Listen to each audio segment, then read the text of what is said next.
let's go ahead and just dive in. We're going to be talking tonight about Christian Science and how this practice of Christianity helps us really feel and experience our connection to God, what God is, and to find healing. We're going to be talking about healing in a big way, and we're going to be talking about, all kinds of words like God and spirituality and prayer, and we'll try to explain each of those as they come up. And hopefully, like I kind of indicated, is we'll make sure that the things that are really in our thought, that the stuff that's in the news today, we'll make sure to connect the dots here. First, I'm going to start with a story. It's a simple story. It's a kind of sweet story that I haven't really told in a venue like this before. I used to share it in some of the youth ministry work I did, giving talks kind of like this to young folks. And it's just kind of, for me tonight, as I was thinking and praying about how to start, it seemed like you'll check out the story, and then we'll unpack some lessons from it, talking about the bigger picture of what Christian Science is, what healing is, what God is. And then as we go, we'll start applying this more to some of the things the folks in Medford have told me that they're praying about in their community, as well as the stuff in the news. So first, just the story. This happened a few years back. It was a story told by a woman in my church, the church I attended at the time. The Christian Science Church has Sunday services, but also Wednesday testimony services where people come and talk about their experiences, what they're learning about God, and how that's impacting their lives. Well, the woman who stood up and gave this testimony of healing said that at some point a little earlier, she had been a volunteer in the childcare, and she was on duty that day. There was just one child that had been dropped off, and it was the grandchild of one of the church members. And this child had been before, here and there, visited grandma just about every other week or so, and would come on Sunday then, on the weekends when grandma had her, to the childcare. She was about 3 or 4 years old at the time. And apparently, according to this woman, they were in the childcare together, and the woman had been dealing with an issue, a growth on her face just above her eye, and it had been there for a little while. And she'd been praying about it and considering, how best to proceed and what would help her, and, just doing everything she thought she could do. And this particular day, the little girl pointed right at her face and said, "What's that?" And the woman said, "Oh, nothing, dear. Don't worry about it. It's okay." And, just trying to deflect the conversation. But the little girl, as little children often are, was persistent and very frank. And in this case, she actually not just wanted to know what it was, but she said, "Well, can we pray about it?" And the woman, it's church. She couldn't say no. So she said, "Okay, dear, that's fine. We can do that." And this little girl, she took her hand, she put them together and squeezed her eyes shut and just sat there for a little bit, quiet. And after a few moments, she opened her eyes and didn't say anything more about it, and just said, "Okay, we're all done," and went and got a toy off the shelves on the wall and started playing. Well, the woman thought that was about as cute as it gets, and was, thought it was heartwarming and everything, but she didn't think too much more about it until the next day when she was at home and doing a little bit of housework, and this area on her face started to itch. And she went to the bathroom to wash her face a little bit, and as she was doing that, this growth just fell off, and there was nothing but fresh new skin, no mark, nothing underneath. She was completely healed. When she told that story, I remember thinking to myself, what did that little girl do? What was that prayer about? What was it like? How did she pray?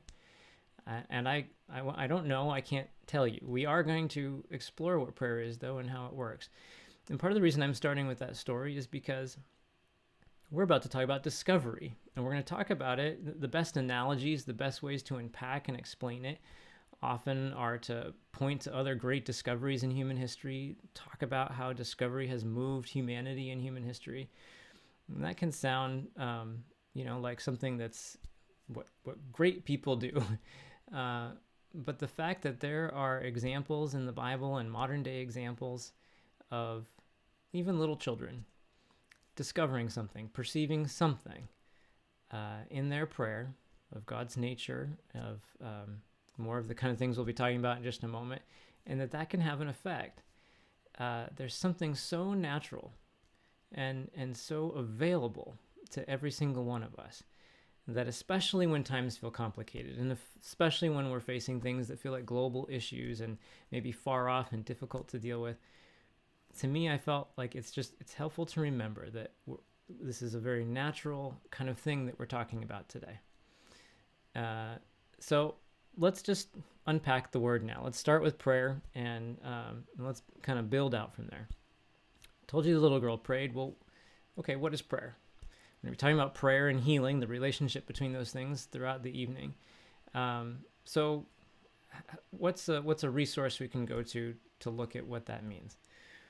Well, in one of the accounts in the Bible, Jesus is asked, "How do you pray?" by his students, his disciples. And his first part of his response is, "Go into the closet." And in the context of that, he's talking about how prayer should not be a performance for other people. It shouldn't be about what it looks like on the surface to others. I feel when I read that too, like that whole sense of like, get away from just the surface appearance of things. Maybe isn't just about what others think, but maybe also about what we think. You've all had moments just like I have where you've had a knee-jerk reaction to something just based on the first bit of information you've had. We've all had moments where things just turned out not to be quite how we thought they were when we got a little bit more information.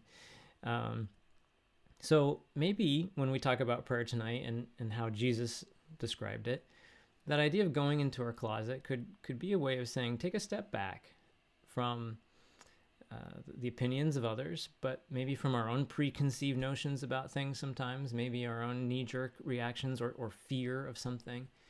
Or maybe just the solely surface level appearance of things. And then what? What happens after you take a step back? Well, after Jesus talks about going into the closet, he gives what many Christians today call the Lord's Prayer. Now, the Lord's Prayer, we won't look at every line or unpack all of that, but in essence, in the Lord's Prayer, Jesus talks about the nature of God, about our relationship with God, and a little bit about what that means for us and for everything.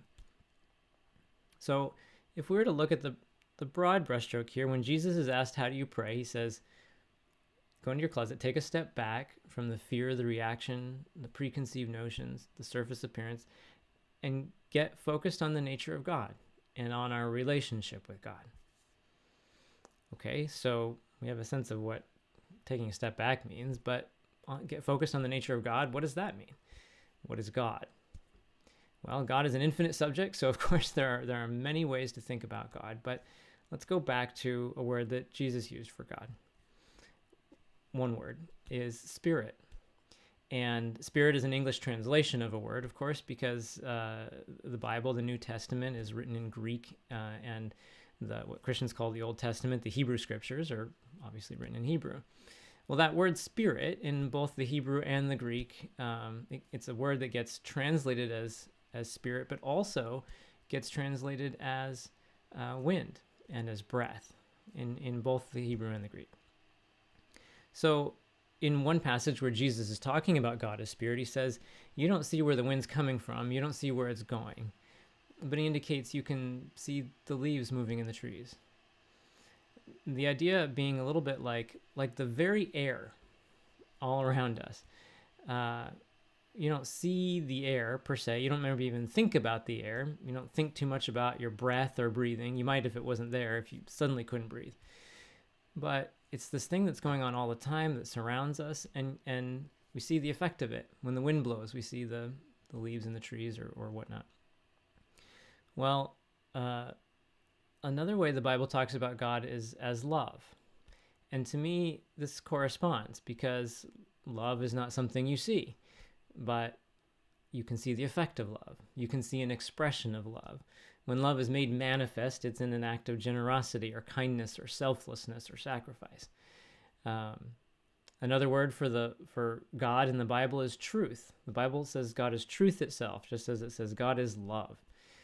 Truth, again, not something we see, but these are things we care about. We care a lot about truth. We care a lot about love. When we really think about it, we think these are some of the most important things in life and essential to life. But we don't see them per se. We see an expression of them or the manifestation of them. Truth is expressed in honesty and integrity, for example.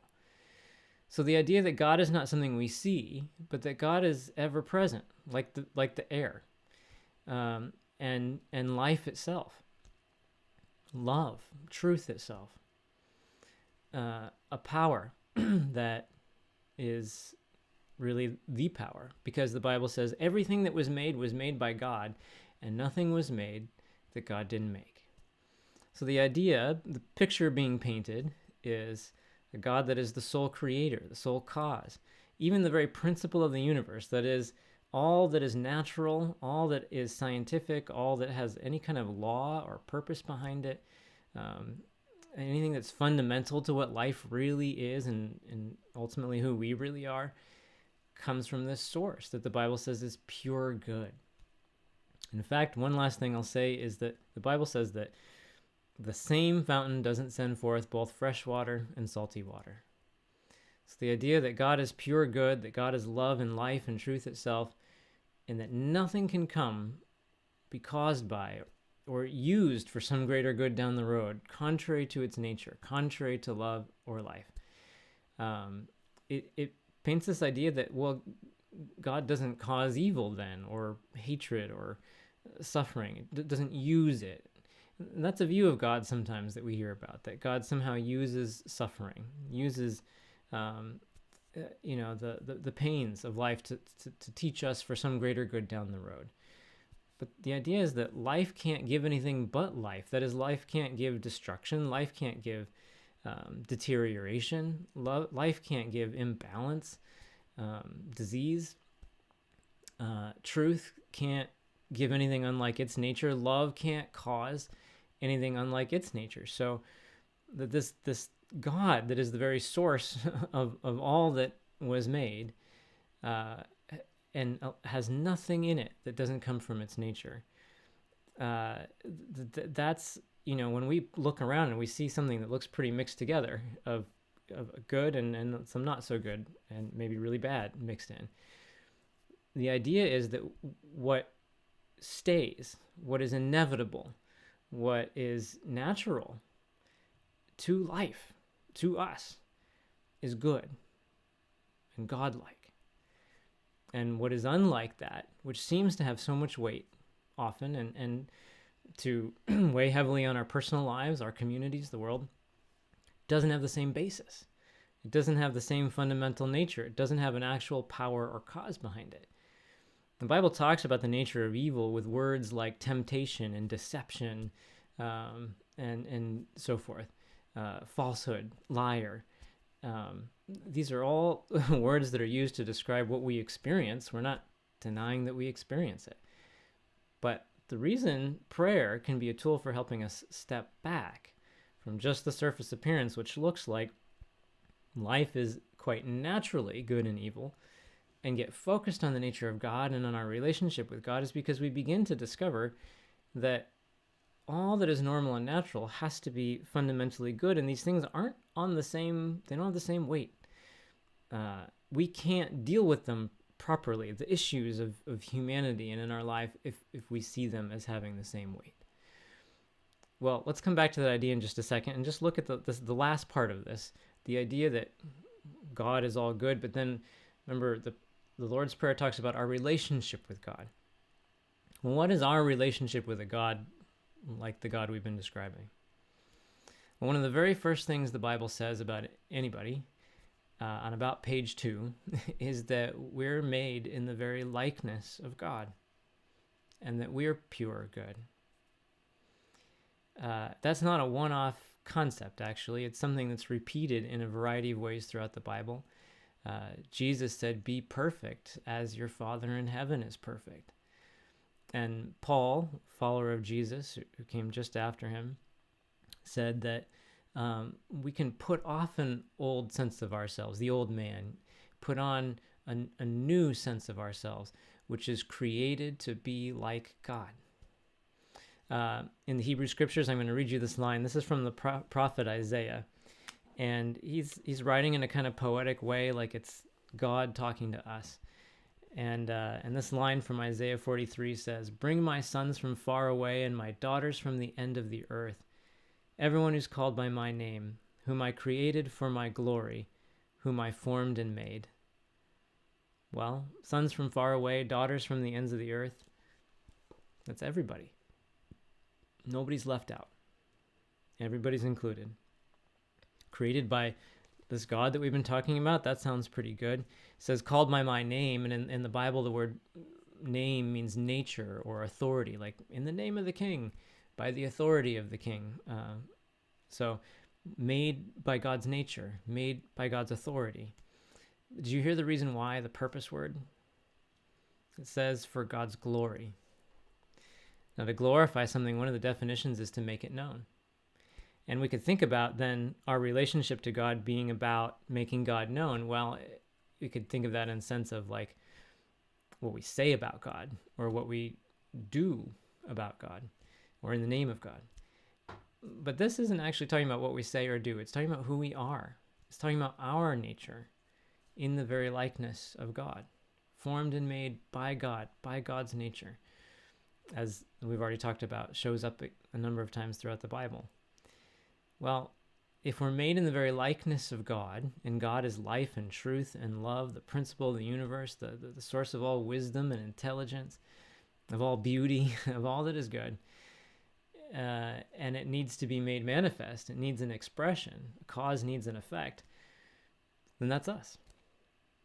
Made in the likeness of God means we are the place where truth is made to shine through, where life is made manifest, where love takes shape, love on legs, so to speak. That's us. It means that we are inherently free, whole, complete, good, intelligent, purposeful, valuable, hopeful, effective, useful. I mean, anything, and you could just list a bunch of adjectives, anything that's good and like God is built into our nature and what we're made to be. Now, the Bible says, again, God is spirit, and people talk about being spiritual. Well, we're spiritual because spiritual means that which comes from spirit. But it doesn't just mean like we're this mixed bag of good and bad, and that's called spiritual. It actually means that all that is like God's nature is who and what we are made to be like, what is normal and natural and fundamental. And all that is unlike God is not as substantial and present as it seems to be, has no actual life in it, has no actual truth in it, has no actual power behind it. Well, this can sound pretty divorced from how things seem to be and what we feel, what we see going on in the news. I don't know about you. I don't necessarily wake up in the morning and reach over and grab my phone, which I use for my alarm, and people say you shouldn't do that. Oh, look at the news alerts. There's some more of God's glory today. It's not what we're hearing. It's not what we're hearing when we flip on the radio. So how do we reconcile this kind of a concept with our daily life experience? Well, this is where our theme comes in of discovery. And I would say discovery is what has progressed humanity throughout human history. When we look back, there have been breakthroughs in people's perception of things that just can't be undone, and they move humanity forward. They're the kind of discoveries like the laws of aerodynamics. And then there's discoveries that change the way society operates, socially, politically, and so forth. And you see in the Bible, for example, I mean, I talked about how all these things the Bible says about what is good about God's nature, but certainly the Bible says other things like that God hates and that God destroys. Well, what is that? I would say the Bible shows this kind of discovery. It shows the evolution of the people's idea about God. The Bible wasn't written by, one or two authors. It's books and literature and poems and songs written by people over a long period of time, including people who had different ideas about God. And what we see through this evolution, as people are learning more about God, is their old views are falling away. The more they look at what God's nature is, the more they have a sense of what is fair, what is just. They have a sense of safety. They have a sense of protection, and that starts to expand. They start to feel more of a God of love and so forth. Well, all this culminates in the life of Jesus, and through Jesus we see a God that is universal, a God that loves all, a God that is life itself and so forth. So through that lens, we can look back and we can learn the same kinds of lessons. It's not that some parts of the Bible are better than others. You don't pick and choose. There's great lessons to be learned in each of these stories. Sometimes there's a lot of other views mixed in, but you see the light of what is good and true just breaking forward and moving people, through very difficult times, including times when they or even whole societies made big mistakes, and how they got back on track and how they moved forward, how they progressed, how more of God's nature shone through, the more the nature of God was understood. Well, this idea of discovery, I think, is important because as we talk about all this stuff, being made in the likeness of God and God being life and truth and love, God being ever present, and how separate that feels, it's easy enough for people to say, look, at best, that's positive thinking. Hey, that's great. You've got your faith tradition and that makes you feel good and that's wonderful. Or, especially in difficult times like the stuff we're seeing on the news, you get really well-meaning people saying things like our thoughts and prayers are with them, and then you get folks saying, I'm tired of hearing that. I don't want to hear prayers are with them. It doesn't do any good. You've maybe heard the phrase, religion is the opiate of the masses. That's a pretty dour sense of like, this does nothing. If anything, it just causes you to look away from what's going on and not deal with it practically. But that's not what we see in the Bible, and that's why this discovery concept just helps bring it together, brings together the kind of things we were talking about God's nature and our relationship to God and our daily life experience. Because when we see people having these breakthroughs in the Bible, it's in the middle of war, it's in the middle of famine, it's in the middle of somebody being outcast from society or considered incurable. And in these very difficult moments where things seem hopeless, as people turn to whatever their highest sense of God is at the time, to the degree that sense really aligns with the view of God that we see culminating in the life of Jesus, there's a change. It's not just positive thinking. It's not just something to give you hope and feel good while the ship goes down. It's certainly not something that causes people to bury their heads in the sand and ignore the problems of the world like an opiate. What we see is that as people get some inspiration, some new idea of God, and act on it, there's a tangible effect. They find safety in the middle of war. Some of them even help protect and save their enemies in war. They find food in the middle of famine, water in the middle of the desert. They find community again when they've been outcast. They find wholeness and health again when they were considered incurable. There's a cause and effect relationship, and that's what we see in any sense of discovery. The Wright brothers were not the only ones working on the laws of aerodynamics. There was Santos Dumont from Brazil and other people at the same time, and not one of these people went up to a tall hill and just thought positively about flying and jumped off like, I got a great attitude today. I think I can do it. It was an actual law or set of laws. And the Wright brothers got there first. They called first in flight, but it was the same laws for everybody. And to the degree that any one of those individuals or groups of individuals were understanding those laws for what they really were, building based on a correct view of those laws, they got different results. They had breakthroughs. They did what people thought couldn't be done. Now, that journey wasn't something that could be seen at first. It was a mental journey, first and foremost. We didn't first see planes flying through the sky. And it ran contrary to a lot of public perception. It ran contrary to the way things had seemed to be forever. So there's a parallel there in that sense of how Jesus talks about prayer and discovery. Anyone who makes a discovery has to step back from how things seem to be, what public opinion seems to be, the fear of something, the knee-jerk reaction to something, and get focused on something higher, more fundamental, something intelligent.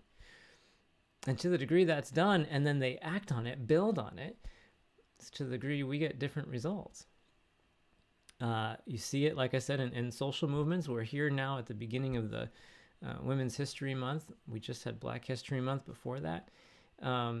I would say we could talk about that kind of progress in humanity that's been made in, for women and for minorities, in the sense of discovery too. Were women literally unequal human beings? A lot of people believed that they were actually less developed men physiologically. Well, was that ever true? No. But people believed it. And as long as they believed it and then justified it, even with things like the Bible, suffering ensued. With the aerodynamics, it was limitation. And as that law was better understood and put into practice, we broke through limitations. Suddenly we could do things that didn't seem like we could do. With things like, the way women were treated, it caused huge amounts of suffering and injustice. But the more it began to be genuinely perceived that, wait a second, we're equal. All people are equal. These aren't lesser human beings because of the color of their skin or their gender or any other thing. Place in the economy. Well, that was a discovery because it was already there. It was already true. And that's what a discovery is about. The laws of aerodynamics had always been there. And they were being discovered. Nobody invented that, right? The Wright brothers, anybody else. The state, the natural inherent state of women was being discovered. More people were beginning to get that. And the more the true idea was perceived and acted on, the more society was bettered by it. The more our laws came into conformity with what had always been true. So discovery is like mental breakthroughs. It's a perception of what is already true coming to light. It's not some other supernatural truth coming in and messing with or manipulating this other world. And that's really how people perceive God sometimes, in that supernatural, superhuman sense. Healing is considered to be a miracle by that supernatural God. But I would say that healing, genuine healing, is about discovery. It's about better perceiving, in the way Jesus described prayer, better perceiving what God is and our relationship to God, what is already normal, natural, fundamental, substantial, really what is here and now to be understood, and then what happens after it, even though that's a mental journey and it can run contrary to how things seem to be, the more it's understood and we act on it, the more our lives, our societies, even our bodies come into conformity. That life is not compartmentalized. We tend to say, yes, I see how a mental shift or a mental discovery can affect certain areas of life, but other things are just purely physiological. That's it. We're governed by this other set of laws that doesn't have anything to do with God's nature. But I think what we see in every healing experience in the Bible and modern day healing experiences, as we'll talk more about, and as that first story illustrated, was a natural awakening or perception of what is good and true. I don't know how the little girl prayed that day, but whatever it was that uplifted her thinking, that helped her genuinely take a step back and better perceive who that woman was, made in God's likeness, whole, naturally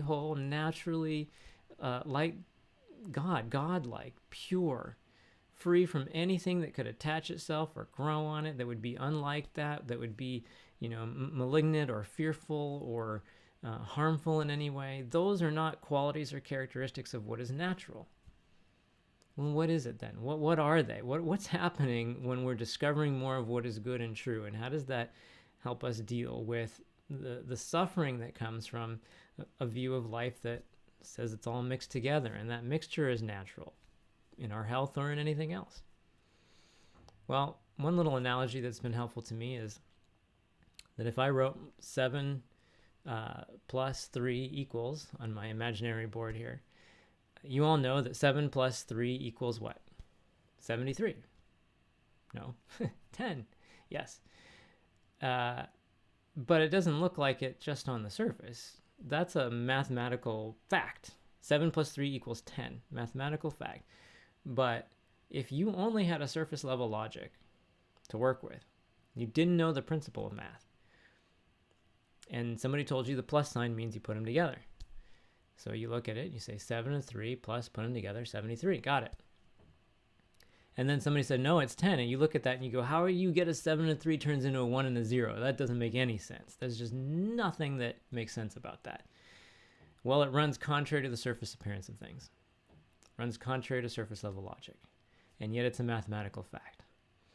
And the thing is, if we try and do our grocery shopping or balance our bank account with a 7 plus 3 equals 73 kind of surface level logic, suffering will ensue.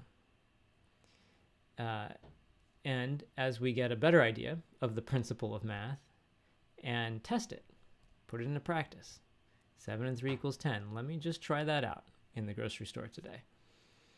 We get better results. We get more harmony. We get more of what is normal and natural, had always been normal and natural. It was always rooted in what is lawful and true. Well, in a sense, I would say that, the views that we are given of ourselves, of our life, of our health, of others, of how the world works, of anything, all that stuff is more or less all of what life is. There are lessons and analogies and stories and poems about it in the Bible. In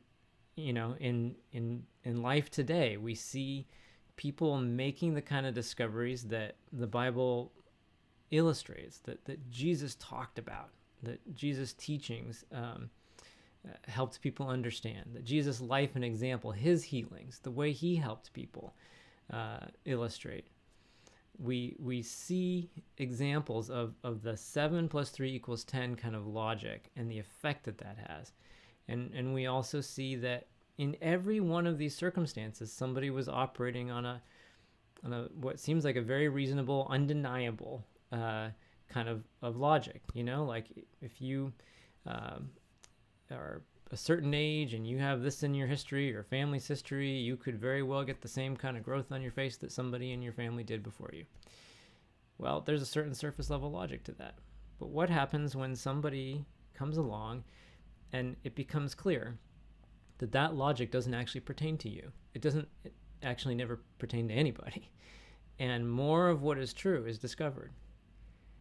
It's the power of truth itself, not the person and some magic juju in the prayer. It's the power of truth itself to shine through and act naturally and show us how to think and act, change our view in a way that changes our experience, just as any discovery in human history has. And again, 7 plus 3 equals 10 is not compartmentalized to certain things in life. It applies to literally everything. Anything that's a principle has to apply to everything. So the principle of God's nature, the principle that is God, that is life, that is truth, that is harmony, that is strength, and that is purity and is balance, it applies to our bodies as well as our families, as well as our community, as well as to the world. Good is real, is the moral of the story. Good is with us. Good has power. Good can be proved. Good is natural. Good is fundamental. And the other stuff that we deal with, it's not to ignore it, to say that it's not. It's actually to deal with it in the only way it can really be dealt with. Because as long as we Like if you looked at, going back to the women in history story, if you looked and said, these people are unequal people, but I have a good heart and I want to turn them into equal people, how far would you get? You can't start with a lie and really get very far. If you set yourself about trying to figure out, okay, I need some formula, something that's going to literally change the chemical makeup of unequal people so that they'll turn into equal people, you are running off in the wrong direction. To start with the premise that they're already equal, to discover that, to really begin to wrestle with that and perceive that and think, what are the implications of that? What does that mean? And to act on it, that's what changes the course of things. And I would say that's what every physical healing, any kind of healing, is about. It's a grappling, a wrestling with some sense of what is already fundamentally true and its implications and the way that we can act on that changes the course of things. Truth has power, and falsehood and distortion and fear is ultimately impotent. It's also impersonal. It's not my fear and my deception and yours and whatever. It's like, it's not ours. It's not normal in anybody's life. So how is this happening? Let's kind of talk about that for a second, and then I'm going to tell you another couple stories. And in a word, Christ. And Christ, you probably know, is not the last name of Jesus. If you'd had a driver's license, it wouldn't have said Jesus Christ. Christ is a title, and it symbolized that presence and that activity of God that shone through Jesus' life, that light of God, the power of God that shone through Jesus' life so brilliantly and so uniquely in human history. And Jesus showed us something about the nature of grace. Grace, in a short phrase, is the unearned love of God. Why is it unearned? Because it's already there. Remember, we talked about all that is real, all that is good, it's there to be discovered. It's already present. It's already been established. It's already part of the fabric of what is normal and natural. And we're perceiving it and then acting on it and experiencing it. Well, there's nothing more like grace. There's nothing more unearned than the love, the goodness, the freely given good of God is already present. Jesus showed us something about the nature of salvation. In a short phrase, we could say salvation is the discovery that nothing can separate us from the love of God. Nothing ever has, and nothing ever will. Falsehood, deception, fear, terror, it doesn't have power. It's like clouds in front of a sun. It doesn't change what is there, what is normal. So Jesus showed us this through a sense of power that was pretty different than what people were expecting. In a leader, a Messiah, a Christ. Messiah and Christ are basically the same word. One's Hebrew, one's Greek. They were looking for a political leader. They were looking for a military leader. In the words of one part of the Bible, they were looking for a lion, and they found a lamb. Jesus showed us how humility, words that he used were in what are called the Beatitudes these days. In the book of Matthew in the Bible, he used words like merciful and hungering and thirsting after righteousness, meekness, pure in heart. These were the qualities and characteristics that he preached as the way to better perceive God and to experience God. These were the qualities that he embodied.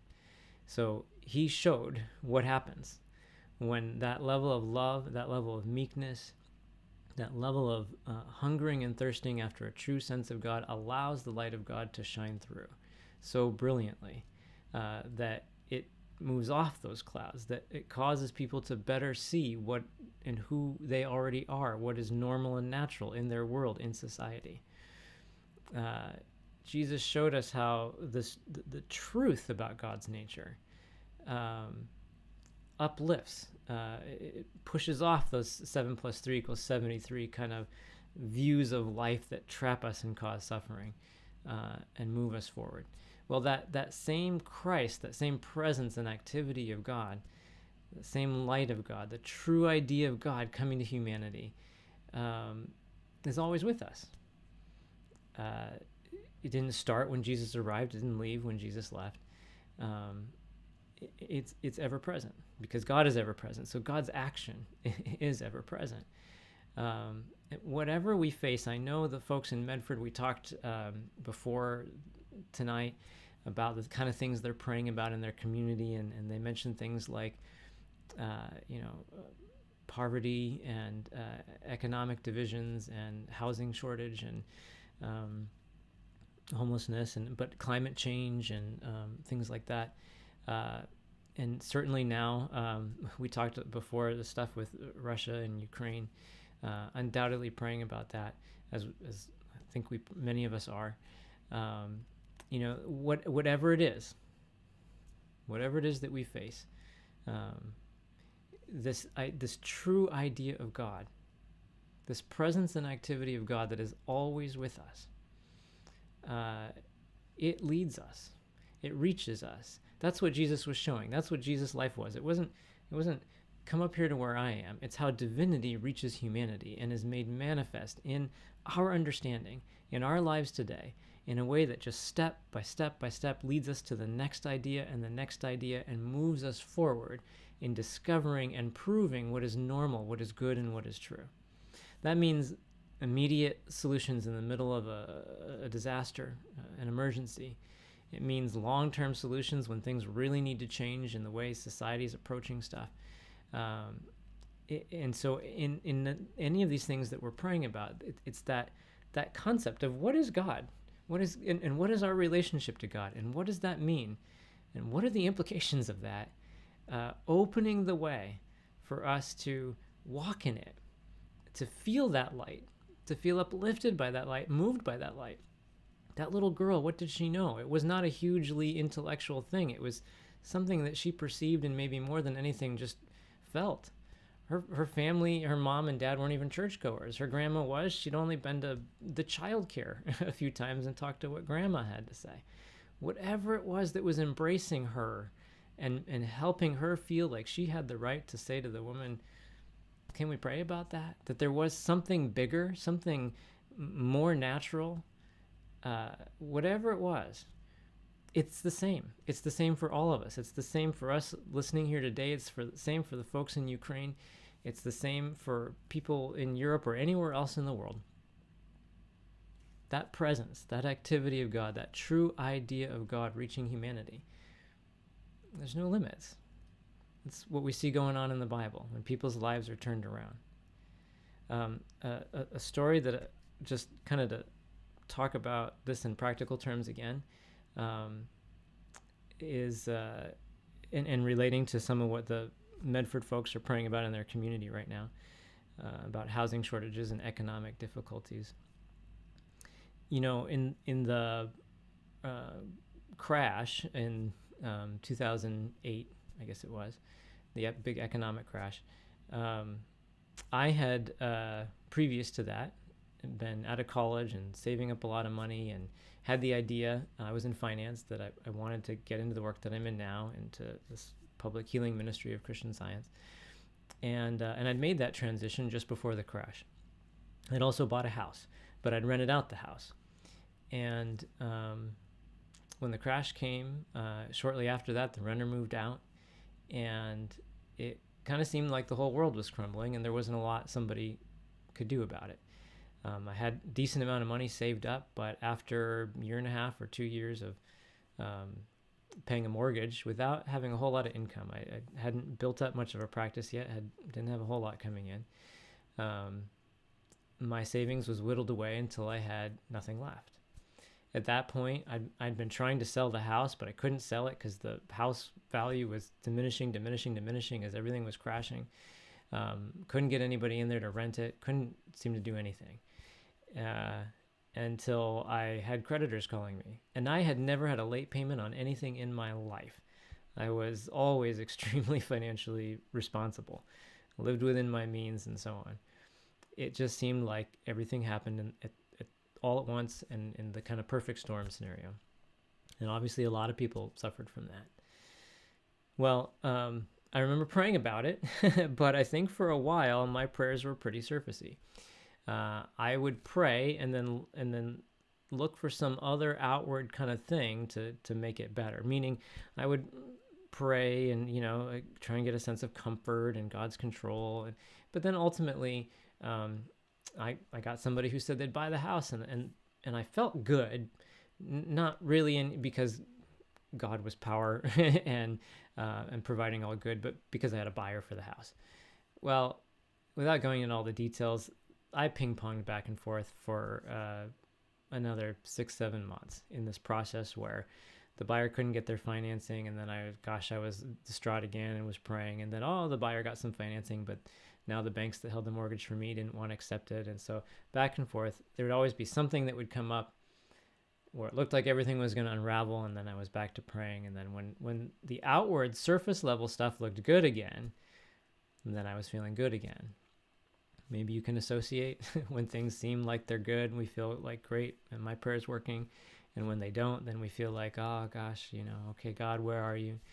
Well, there's something better than that. And ultimately I had to get there too. I remember at one point hitting that point where I just really stepped back and said, okay, what is it here that I'm missing? I'm clearly not getting there. I could feel the way I was ping-ponging. And as there was some genuine self-reflection, introspection, and I thought, well, what is it that you're really worried about? Well, losing my house, that's pretty obvious, and losing, my credit being ruined, and possible foreclosure and all kinds of stuff. I thought, yeah, okay, but what's behind that? Why are you worried about that? Well, it should seem obvious, but as I thought about it and just tried to peel back the layers, what I got to was what I really feel is on the line, what I really feel is vulnerable here and could be destroyed is my sense of value as a person, my sense of trustworthiness as a person, my opportunity for the future. If my credit's ruined, what am I going to be able to do to buy a house, to provide for a family down the road, so forth. And that's when I felt like I really got to it. The mental elements, I would say. So we have to look beneath just the actions that are happening on the surface. What are the mental elements, the fears, the beliefs, the worldviews that are at the root of it? And for me in that moment, that was the stuff that was weighing on me. Once I got there, I thought, okay, so what is it about God's nature that gives me a different story? And the more I looked at it, the more I went back and I was looking at the Bible and the Christian Science textbook, Science and Health, the Key to the Scriptures, which I'm about to talk about. The more I started to see that, well, my opportunity comes from God. My value comes from God. My trustworthiness comes from God. That it's already here, that it doesn't come and go. It's not rooted in any of this stuff. It's normal, natural, fundamental, inherent. And the more I wrestled with that, sometimes when our view of things and how bad they are seems so different than what we're discovering in what God is and what we are, it's okay to wrestle with that. It's okay to be incredulous sometimes. It means we're grappling with it and trying to understand it. And again, this isn't about some intellectual I'll get it. It's as we grapple with it, as we engage with what is true, the truth speaks to us. The truth uplifts us. The truth starts to explain itself to us and make things clear to us, educate us, open our eyes. The power is in the source. The power is in good, in God. God is the source of all right ideas. That's how we know it's not, can I convince somebody else to be better? Or what if I don't know enough? Again, what did that little girl know? But she was open to that presence and activity of God, to that true idea of God that reaches human thought and opens the way. And so as I was engaging and at first wrestling, but then, kind of curious, could this be true? What would that mean? And ultimately felt kind of in awe of the fact that, I was in finance and I know how things work on the surface, but if your credit's ruined, you're not going to have the opportunity to do certain things after that for a while. But I actually came away from that genuinely thinking, genuinely perceiving that no, my opportunity comes from God. It doesn't matter what happens with the banks or the credit or anything else. Whatever is good is flowing straight from God. That's a power, and it's direct to everybody. There's implications about this, not just for the community of the people in Medford who, for any number of reasons may feel like their good has been disrupted, their access to housing or to a job or something has been cut off, and or to the people in Ukraine who feel like they are fleeing and their homes are under siege and so forth. Whatever it is, that's the moral of the story. Whatever it is, past, something that happened in the past, something that seems to be happening now, or something we think may happen down the road. That stuff, that argument, that picture, it's kind of aggressive in the way that it draws us into this view of this is who we are and what defines our flow of good. But that true idea of God in meekness comes with supreme power, as it always has, as we saw through the life of Jesus and through many lives after, right to us, comforting us and waking us up to what is already established, what cannot be beaten, what cannot be broken, what cannot be taken from any single individual under any circumstance. And as that idea is coming and comforting and helping us see just step by step, what are the implications of that for just right now, just right in this moment? What does it mean for today? What does it mean for where I go or what I do or who I talk to? Be that in terms of finding a job or finding housing, be it temporary measures in the middle of an emergency or long-term measures in the way that we see good established in a way that we'll never go back again. Long-term solutions. It's moving us forward step by step. It's coming at all times. It is ever present, that presence and activity of God.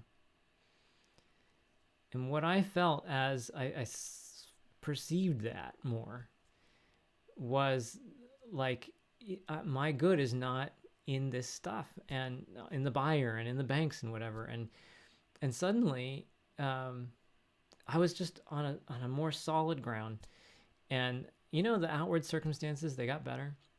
But for the first time, I didn't put my faith back in that. I wasn't feeling safe because things had gotten better on the surface. I had found a rock that I knew was the root of it, of the safety, of the source of the good.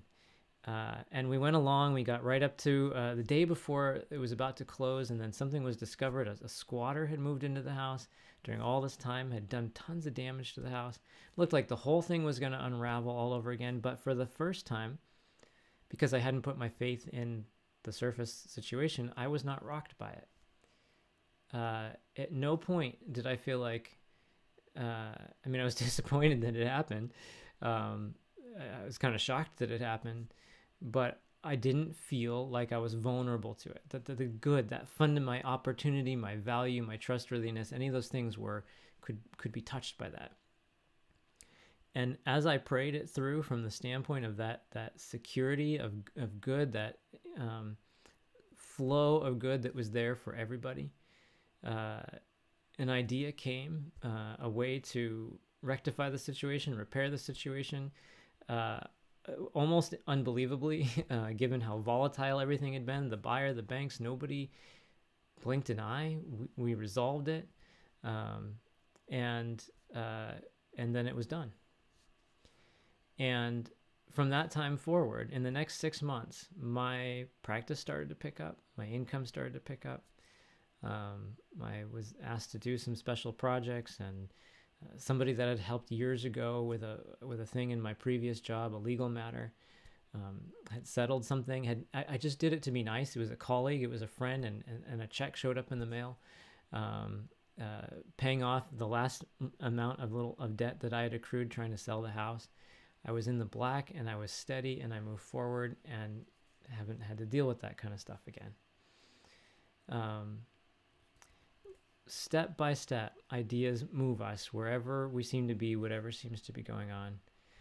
I've been a little long-winded in some of the stories tonight. I'm going to go just a little bit longer here, just because I really want to take the time to do two things. One, talk a little bit more about this movement and its founder, and how the example that we see there of what we're talking about today, and just a little bit more that really even more specifically applies the ideas to the situation in Ukraine. So first of all, kind of wrapping up that story, an idea that was really comforting to me came from the woman who is the founder of this movement, this approach, this practice of Christianity. She wrote, "Home isn't a place, it's a power." That power is with us. It's with anyone who's a refugee. It's with anyone who seems to have been hit by economic hard times, or anything else. Whether it seems like someone else has done it and it's an inevitable storm that hit us, or whether it seems like we've made mistakes. And it's just, we cannot be deprived of that power. We cannot be disconnected from it. It has the ability to take shape, to take form in our lives, as the light of that truth is piercing through the clouds and just leading us forward step by step. Our prayers help us and help others better perceive that, better sense how to walk in that way. So Mary Baker Eddy lived in the 1800s into the 1900s, and when I say she's the founder of this movement, what I mean is what she felt she discovered was the science of Christ. That's why we call it Christian Science. And to talk about this as a science of Christ means that presence, that activity of God, that true idea of God. It's a way of looking at it that says it can be understood. It's that it is universal, that it is ever present, that it isn't supernatural in the kind of miracle sense, but like in the sense of discovery, it is the most natural, the most fundamental and normal. And like anything else, that as we discover that, we can act on it and we can prove it in our lives. Jesus said that whoever follows me will do the works that I do. So it's rooted in that idea that we're made to understand and we're made to walk in the way. We're made to experience God's nature in our lives. That was always part of Christianity. The idea of Christian Science is not a new doctrine or creed. It's just the practical living, the practical experiencing of what we read and learn about through the life of Jesus and throughout the Bible. Mary Baker Eddy, as she discovered this, found healing in her life from chronic illness she faced from the time she was a little girl, from the effects of a severe accident, and through the kind of oppression that was on women in her time. I understand that's not all fully resolved, but we've come a long way, and it's because of the more and more truth shining through. Well, in a time when it wasn't shining through quite so brightly, and from what we could see, she was discovering a sense of who we are, made in God's likeness, and the implications of that. She wrote about what she was discovering. She helped people. She not just found healing in her life, but turned around, and what she was discovering, through what she was discovering, she helped and healed other people. She helped them find healing and helped them understand how to heal themselves and to heal others. And that's why it's a movement. It's a movement, and it's always been a really a grassroots kind of movement, because people discover for themselves and then turn around and help others who then discover for themselves, and so on.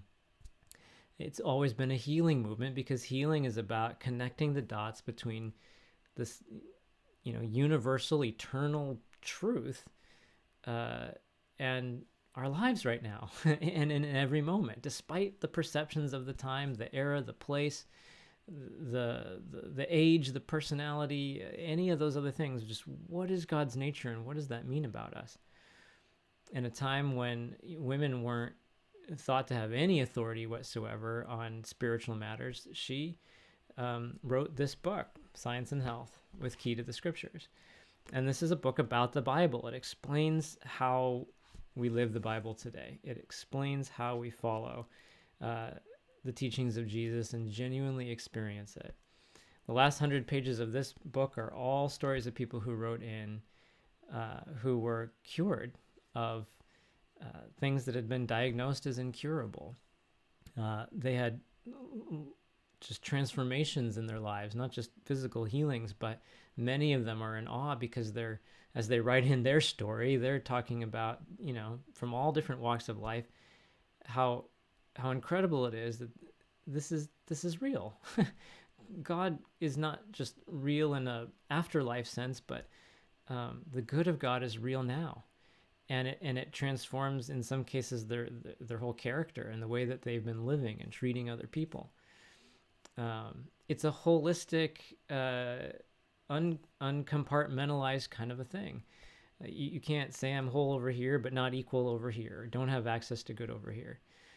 So as this woman, as Mary Baker Eddy, a woman in her time, is discovering this, she's acting on it.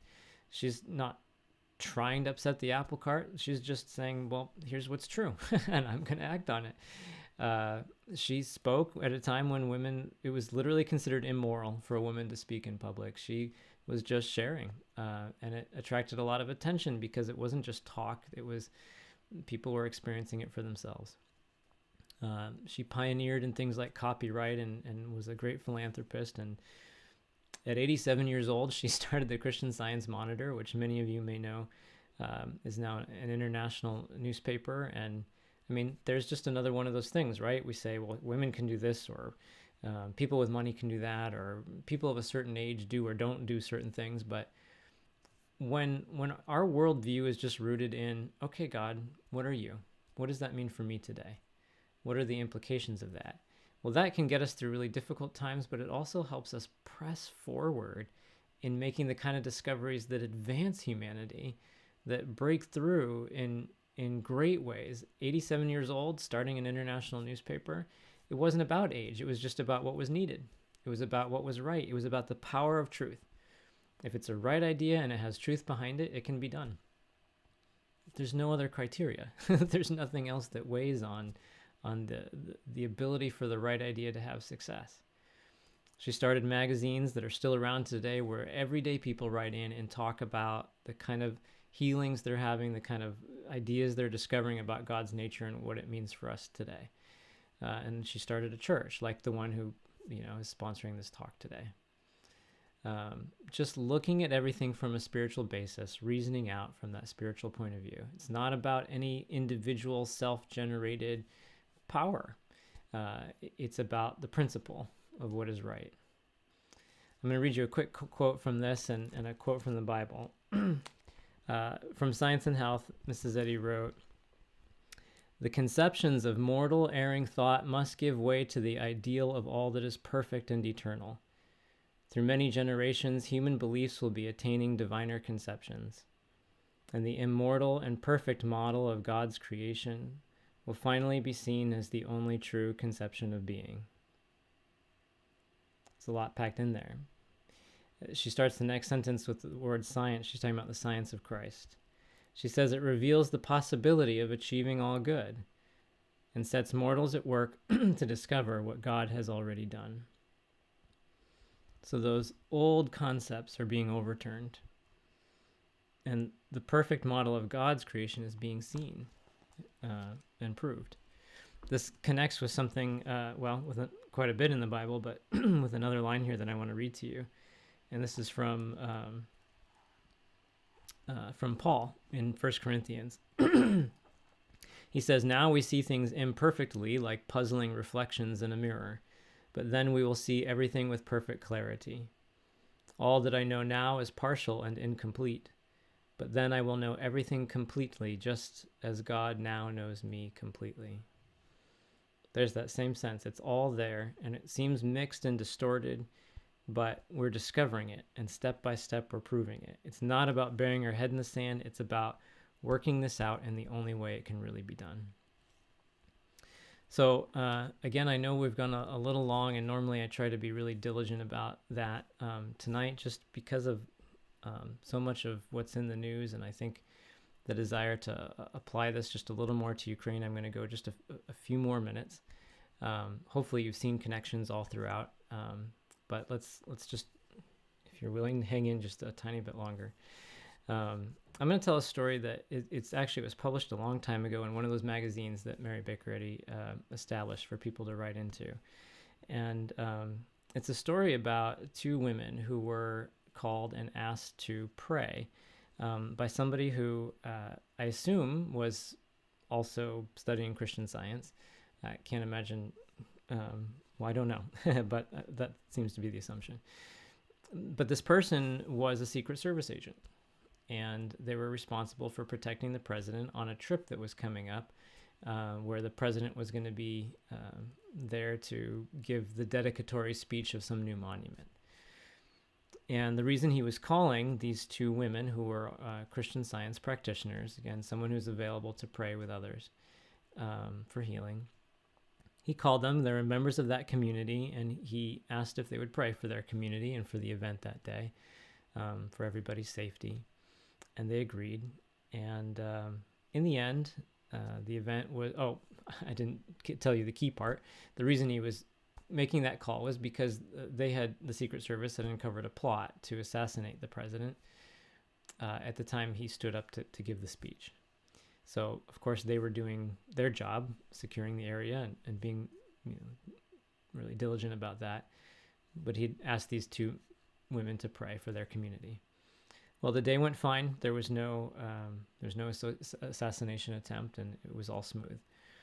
But the part of the story that I find particularly compelling is that when the event was over, these two women called each other and were talking. And as they spoke with one another, they both were interested by the fact that while they were praying for the safety of the day and the president and everybody, they also felt compelled to pray about what occurred to them as what would be really a pretty heavy load for somebody in a level of leadership responsibility like the President of the United States.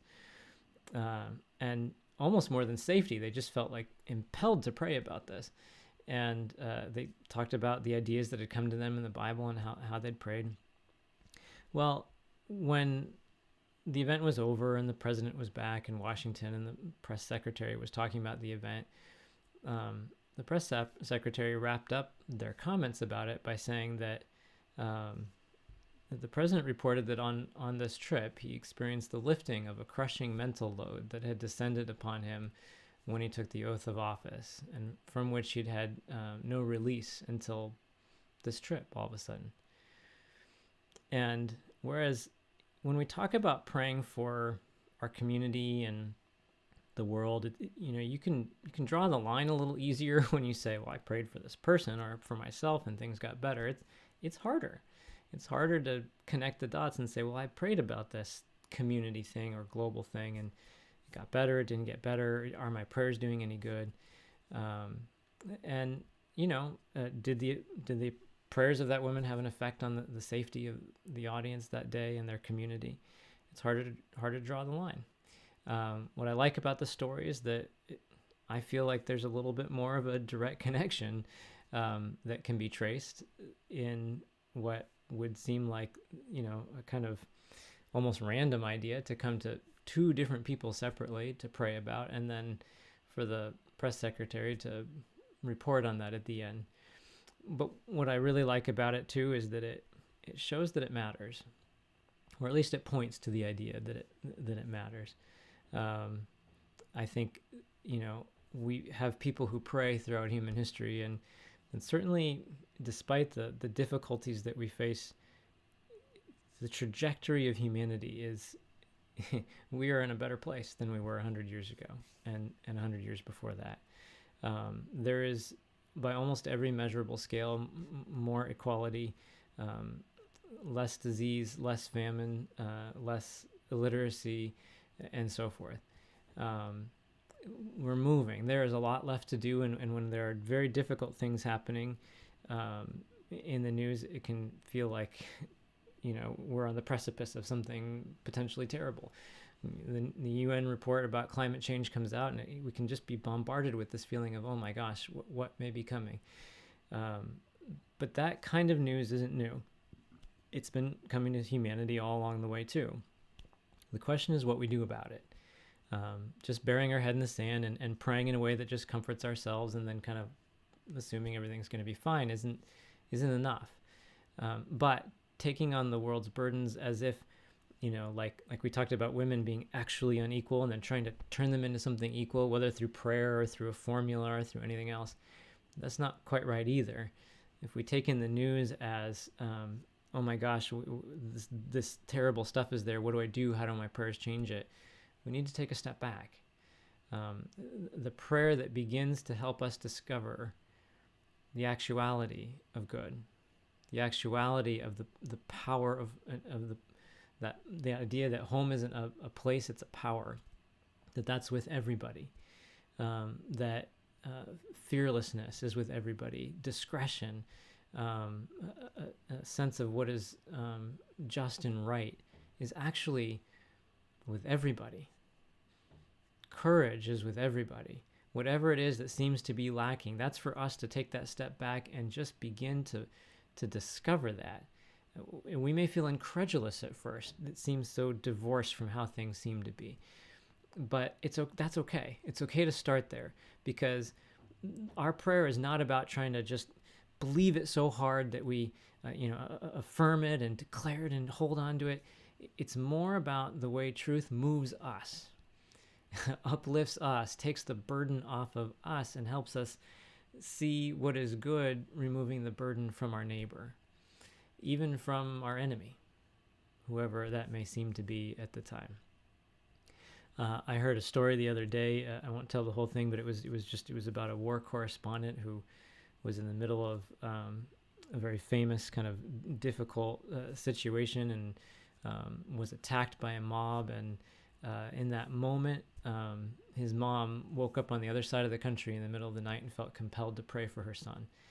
And it didn't look good for the correspondent in the middle of this mob who was beating him and the people he was with. But all of a sudden, somebody, the way I heard it, grabbed him and pulled him out and just said, "Today's not your day." And he was saved, and others too. It wasn't until later that he talked to his mom about the situation, and they put the timing together and realized it lined up. There are just these little moments that point to a principle that we have to prove in our own lives, and to the degree that we're doing that and we're seeing what is true, overcoming what is fundamentally false, hateful and fearful and greedy or egotistical or anything else, the power of love, the power of honesty, the power of just all that is good and like God, to defeat that, we're proving a principle. We're proving 7 + 3 = 10, so to speak. And when we go to pray about it on any scale for anyone else in the world, we know that 7 and 3 = 10 for everybody. We actually know that 7 trillion and 3 trillion equals 10 trillion. How do we know? Not because we're ever going to see 10 trillion of anything, but because we understand the principle of it. And when we're reasoning out from that principle, we can do things like, land a rover on Mars. We can't see Mars, but we know the math. We know the idea, the principle behind how it works. When we base our actions on, the more we base our actions on what is true, what is principle, God's nature, what God is like and what God is doing, the more we see and are empowered to experience what is good and normal for everybody. I think about President de Klerk from South Africa, who was elected on the apartheid ticket and believed in apartheid, and his family and his party believed in it. And somebody said to me one time, it was like he went to bed believing apartheid was right and woke up one morning knowing it was wrong. After somebody said that to me, I talked to a friend who was a reporter in South Africa, and I said, "Was it that dramatic?" And he said, "No, it was gradual. It wasn't overnight, and most things aren't in human history. But there's an inevitable trajectory. Even people who seem so entrenched in some view, the true idea of God, Christ, is reaching. Divinity is reaching humanity. The same way it did through the life of Jesus, the same way it is doing, because it is ever present, because it is the principle of the universe. It is the principle of the universe in action. It is power. I read earlier today about some Nazi leaders who, in Paris, in Netherlands, in Germany itself, as the war was coming to a close and the Nazis were losing, orders were given to destroy, just scorched earth, destroy most of the monuments that you know about in Paris, infrastructure, roads, communication buildings throughout the country, same in the Netherlands, same even in Germany itself. And in each of these cases, the leaders who were there, who were responsible, who were given those orders, at great risk and at great peril to themselves, did not carry it out. And it wasn't a one-time decision. I was reading particularly about the guy who was in charge in Paris, and he had to, when multiple other people got the same kind of order in that area, he had to work through it. And it took a lot of courage. It took a lot of intelligence. It took a lot of wisdom to navigate, but he had a sense of what was right and he stood for it. The reason I'm naming all these people, whether it's a leader like de Klerk or the president in the United States or maybe kind of middle manager type leader in the military in the Nazi army, is because our prayers can embrace everybody, whether it's citizens fighting in Ukraine, soldiers fighting in Ukraine, whether it's on this side or that side. Every single person has their own unique direct connection to God. That's what we've been talking about. So it doesn't matter if it's the lowest ranking soldier or the field commanders or the generals or the leader of the whole thing. A person is not in charge. Truth is in charge. Truth has the power. Our prayers can help us discover that. When it seems like there are dark clouds in the way, and it seems like misinformation, fear, bigotry, whatever it may be, seems to be dominating, our prayers can help us discover that no, those mental elements do not get to control human thinking. That direct connection with God means the true idea of God is coming to everybody, giving people their sense of home, giving people their sense of safety, giving people the wisdom to know what to do and how to do it, giving people the idea to make peace, to save, to help, to stand for what is right.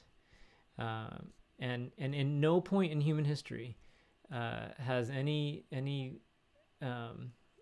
power group dictator been able to change the course of when people who are getting the right idea stand for what is right and true. It never wins, ever. It never has. It may seem to win for a while. I was reading in the first part of the Christian Science Monitor Daily today, that same news source that Mary Baker Eddy created, somebody who's a correspondent in East Germany when the wall came down, talked about hearing the first freely elected Polish president talk about coming after that fact, in kind of honor of that, talking about how connecting the dots. It was in the Czechs, it was the Hungarians, it was the Polish, it was other people in East Germany who stood for what was right, stood for what was true. And at first, they were squashed. Those people who stood up for what was right, it seemed like they weren't winning. And yet everyone emboldened the next, and everyone made it more evident that what was true just was not going to go away. What is discovered can't be undiscovered. And what we're discovering, what humanity is discovering, is what is natural, what is normal. It's God's unity, it's God's harmony, it's God's equality, it's the access that every single individual as a child of God has to their maker, to the source of all that is good, no matter where they are and no matter what else seems to happen. It just doesn't touch it.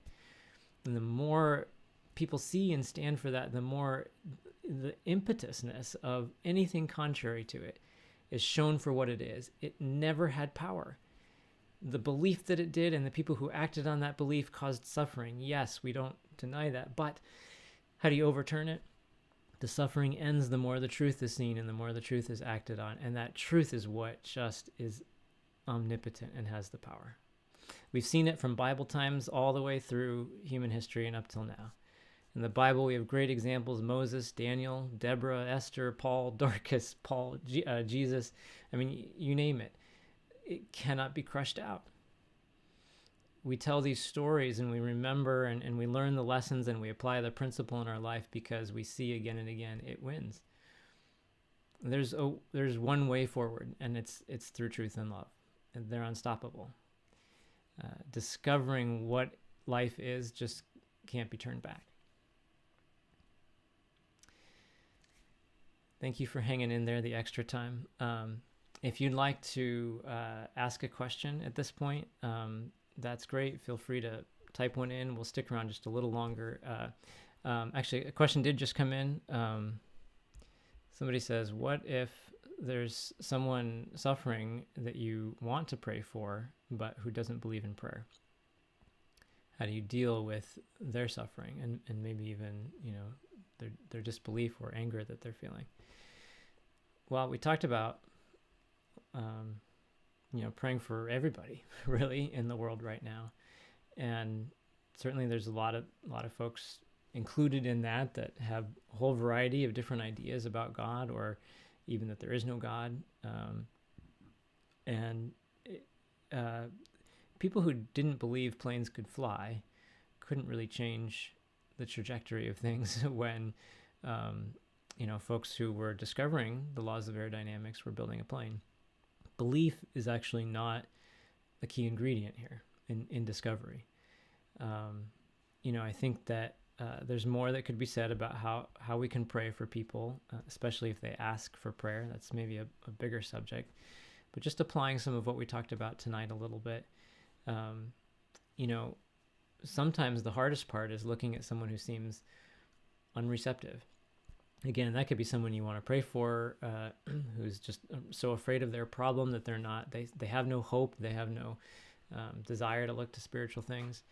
It could be in the way we pray for someone who seems to be our enemy. And so a first step maybe is to go in our own thinking, okay, God, what do you see? How do you see this person? How do you see their connection to you? Do you see someone who's resistant and angry and afraid? Or do you see someone that you are making to be inherently in tune with you, loving what is good, loving what is true, knowing what is true? The point of prayer is never to change somebody or manipulate somebody and make them think like we think. If you go to pray for folks like in the war and you in Ukraine or anywhere else, and you're thinking, well, if my prayer is to get them to believe what I believe, then we're in trouble. That's not what this is. The power is not my thoughts controlling somebody else's thoughts. The point of prayer is to see what God is already doing and what God has made. It helps us discover that. And the light of that, the light of what's true, it's like opening the window or the window shade. When the light comes in, everyone in the room gets the light, even the person who wasn't trying to open the shade, whether they are trying to cover their eyes or anything else. As we pray, it lets the light in. But the power is the light. The power isn't us. We leave it to the light to do what the light does. That is, whatever seems to be standing in somebody's way to progress, whether it's anger, fear, whatever, we can take that view to God just as we take any other aspect of what the problem seems to be to God, and let what we're discovering about God inform us better what is actually going on in thought, in character, in life, in health, in that individual, and in everybody. But then we leave the light to do the light's work, because the light is what's dispelling hatred, dispelling fear, dispelling misperceptions about what health is and so forth. We're not changing or manipulating anybody else. If we feel like we are, how do my prayers do that? How do I convince someone? That's going to feel like a burden, and it's just going to be a wrong sense of what this is. But if we take that step back and we're doing that discovery work, then the light blesses, uplifts, and informs us, and it helps us better see who and what they already are. And that's where we can really let the truth, God, talk to us and show us what's going on, knowing that as we're discovering their direct connection to God, that helps them. That lets the light into that mental atmosphere for them. And we don't have to do anything beyond that. It's the light that we're acknowledging is there with them is the same light that is doing all the work in us. And so in as much as we feel it uplifting us, we can know that, well, gosh, if it did that to me, it's surely doing that to them, with them, for them. And every time some other thought comes back and says, well, it doesn't look like it's doing any good, or, well, what about this? Every one of those thoughts are thoughts we get to take back to God. We get to take back in our prayer, just step by step. Okay, what can I learn about that? What can I discover about that? Always where the burden is being lifted off, or the fear is being lifted off, and not where we're trying to get some tool to change somebody. Hopefully that helps. A few other great comments here. Thank you for everyone who submitted that. Since we're late, I will wrap up, and if there's anything else, people can always write and ask. The folks in Medford are really happy to hear from you. That's why they're sharing this message. And there's a lot of resources to turn to as well. I'm going to wrap with two quotes, and just, I feel like one last thing I want to say about, we're talking about the light, and about, I kind of used the analogy about how the dark clouds can seem to obscure the sun. I was on a plane ride just about 2 weeks ago, maybe. It was in between two big storms, one here on the East Coast and one coming from the west towards here. And it's like I got out just in between these two big storms. They'd really been raging. Things were very dark, and the clouds were just so thick. It was a very dark, very cold, stormy day. And as I've flown for years now, and I mean, like, really flown, like hundreds of thousands of miles, and I love it. I love it when you get up above the clouds and suddenly it's like the sun is there, and I've seen it so many times and I love it. But for the first time in like 15 years of just a lot of travel, I got up above the clouds and it hit me. This side of the clouds has never seen a storm, ever. Ever.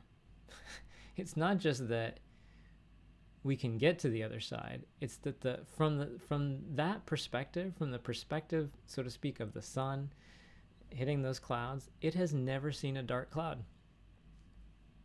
Ever. There's never been a storm up there. And it was like, I don't know if that hits you the same way as it hits me, but I was taken by the fact that not only can we get above it, but from God's point of view, that where we're looking to just in meekness and in humility better see that for ourselves, be lifted up by truth and love to see more as God sees. Again, it's not just that we're like transforming from dark to light. It's that we're waking up to just the light that has never known darkness. Right in the face of what in one moment can seem dark and terrible, to see not only are we able to be free, but it's just never been, it's never touched. It's never, the light, what is good. From God's point of view, there has only ever been what God is and what God is doing. And that's not to be so head up in the clouds that we're, like ignoring things, but it is to just realize the good that we're talking about is so free from any of the fear and the stuff that would drag down into the stormy views. And when we're looking out from that perspective, we feel that freedom. And that light is just never going to go away. The clouds will pass. What is true, like we said before, cannot be undiscovered until it's just so clear that just no argument even tries to argue against it anymore. There's a great line in Science and Health. Mary Baker Eddy wrote, "Clad in the panoply of love, human hatred cannot reach you." Panoply is a word for, it means armor. And every single individual that we can think about today in the news, in our local community, in our brotherhood of sisterhood of humanity, is there, clad in that panoply of love. What would trap or weigh on anyone, where they seem to be on our side or anybody's side, that's all out the door. From that view from the sun, it's just, from God's view, it's just not known. The sides are not known. And it doesn't, those dark views and misinformation and old distorted fears and things, they just don't get to trap us. They don't get to trap anybody. They don't have an authority. this is about truth overcoming hate and falsity. It just it can't touch us. In the Bible, it says, "I will overturn, overturn, overturn, and it shall be no more, until he come whose right it is, and I will give it to him." That's from Ezekiel. So thank you so much for taking the time tonight, for taking the extra time, for praying together. The world needs you. It needs everyone who's making these discoveries, because every single one of us is that place where God's light is shining through. Not in cookie cutter kind of ways, but in individual ways that are needed. We're made for a reason. And that unique light and the way it shines through you, you're engaging with these ideas and your love for your community, it really matters. It makes a difference. Humanity moves forward, and it's those who are just discovering and being part of that, who are standing up for that, each in our own way, are what is letting that light shine through and, determining that inevitable progress. It's great being part of this with you. Thank you so much, and have a great rest of your evening. Take care.